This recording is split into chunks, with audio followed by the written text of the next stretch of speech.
அண்மை செய்தி. திருப்பரங்குன்றம் மலை தீபத்தூண் மீது தீபம் ஏற்றுவது தொடர்பாக சமாதான பேச்சுக்கு வாய்ப்பிருக்கிறதா என்று வினவியிருந்ததாகவும், தற்போதைய சூழலில் திருப்பரங்குன்றம் வழக்கில் சமாதான பேச்சுவார்த்தைக்கு வாய்ப்பு இல்லை எனவும் உயர்நீதிமன்ற மதுரை அமர்வு நீதிபதிகள் திட்டவட்டமாக தெரிவித்துள்ளனர். அண்மை செய்தியாக பார்த்து வருகிறோம். தற்போதைய சூழலில் திருப்பரங்குன்றம் வழக்கில் சமாதான பேச்சுவார்த்தைக்கு வாய்ப்பு இல்லை என உயர்நீதிமன்ற மதுரை அமர்வு நீதிமன்றம் அறிவித்துள்ளது.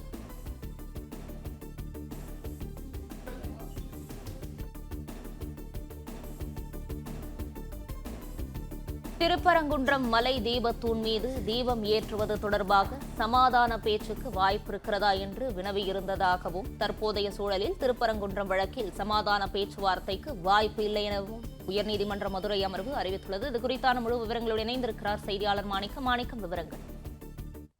திருப்பரங்குன்றம் மலை உச்சியில் இருக்கக்கூடிய தூணில் தீபம் ஏற்றுவதற்கு தனி நீதிபதி GR சுவாமிநாதன் கொடுத்த உத்தரவுக்கு எதிராக தமிழ்நாடு அரசு தொடுத்திருக்கக்கூடிய மேல்முறையீட்டு மனு மீது 4வது நாளாக இன்று தினம் விசாரணை மேற்கொள்ளப்பட்டிருக்கிறது.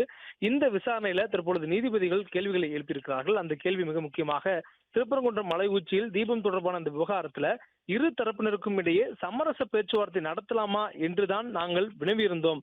ஆனால் அதற்கு தற்போதைய சூழலில் வாய்ப்பு இல்லை என்று நீதிபதிகள் கருத்துக்களை தெரிவித்திருக்கிறார்கள். குறிப்பாக இந்த விவகாரத்தை பொறுத்தவரையிலும் இன்று தொற்ற விவகாரம் அல்ல, இது கடந்த 100 ஆண்டுகளுக்கு மேலாக தொடரக்கூடிய ஒரு விவகாரமாக பார்க்கப்படுகிறது. அதுவும் குறிப்பாக மனுதாரர் தரப்புல பாரம்பரியமாக மலை உச்சியில் இருக்கக்கூடிய தூணில் தான் தீபம் ஏற்றப்பட்டதாக வாதங்கள் முன்வைக்கப்படுகிறது. ஆனால் தமிழக அரசு தரப்பிலும் அதே போல தேவஸ்தானம் தரப்பிலும் கோவில் நிர்வாகம் தரப்பிலும் இந்து சமய அறநிலையத்துறை தரப்பிலும் பாரம்பரியமாக தீபம் ஏற்றக்கூடிய இடம் என்பதே தற்போது இருக்கக்கூடிய உச்சிப்பிள்ளையார் கோயில் இருக்கக்கூடிய பகுதியில் தான்.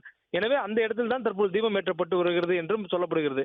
இதுபோல் ஒரு கருத்தினோடு மாறுபட்ட கருத்துக்கள் இருக்கக்கூடிய சூழல்ல இது போன்ற ஒரு விவகாரங்களில் முடிவெடுக்கக்கூடிய அதிகாரம் என்பது சம்பந்தப்பட்ட கோவில் நிர்வாகத்துக்கு தான் இருக்கிறது என்பதை நீதிமன்ற உத்தரவுகள் சொல்வதாக கடந்த கால நீதிமன்ற உத்தரவுகளை மேற்கோள் காட்டி வாதங்களை முன்வைக்கக்கூடிய சூழலில் நீதிபதிகள் இந்த கடந்த கால தீர்ப்புகள் மேற்கோள் காட்டி சொல்லக்கூடிய வாதங்கள் மற்றும் தற்பொழுது இரு தரப்பு தர்கா தரப்பு மற்றும் மனுதாரர் தரப்பு உள்ளிட்ட பல்வேறு தரப்பினருடைய வாதங்களை கேட்ட பின்னர் அவர்கள் சொல்வது, நீதிபதிகள் குறிப்பிடுவது, திருப்பரங்குன்றம் மலை உச்சியில தீபம் தொடர்பான ஒரு விவகாரத்தில் இரு தரப்பினரிடையே ஒரு சமரச பேச்சுவார்த்தை நடத்தலாமா என்றுதான் நாங்கள் வினவிருந்தோம். ஆனால் அதற்கு தற்பொழுது வாய்ப்புகளே இல்லை என்று கருத்துக்களை தற்பொழுது தெரிவித்திருக்கின்றனர். தொடர்ந்து இந்த விசாரணை நடைபெற்று வருகிறது. இதற்கு இடையே திருப்பரங்குன்றம் வழக்கினுடைய இந்த தனி நீதிபதியுடைய உத்தரவை செயல்படுத்த தமிழ்நாடு அரசு தவறிவிட்டதாக தொடரப்பட்ட நீதிமன்ற அவமதிப்பு வழக்கும் தற்பொழுது விசாரணை நடக்கப்பட்டது. அந்த வழக்கும் ஒத்திவைக்கப்பட்டிருக்கும் நிலையில் இந்த மேல்முறையீட்டு வழக்கு மட்டும் தொடர்ந்து தற்பொழுது நடைபெற்று வருகிறது.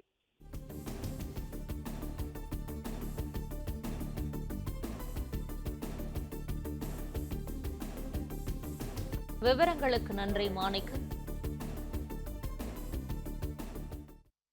பிளே ஸ்டோர் மற்றும் ஆப் ஸ்டோரில் இருந்து பாலிமர் செயலியை QR கோடு மூலம் பதிவிறக்கம் செய்யுங்கள்.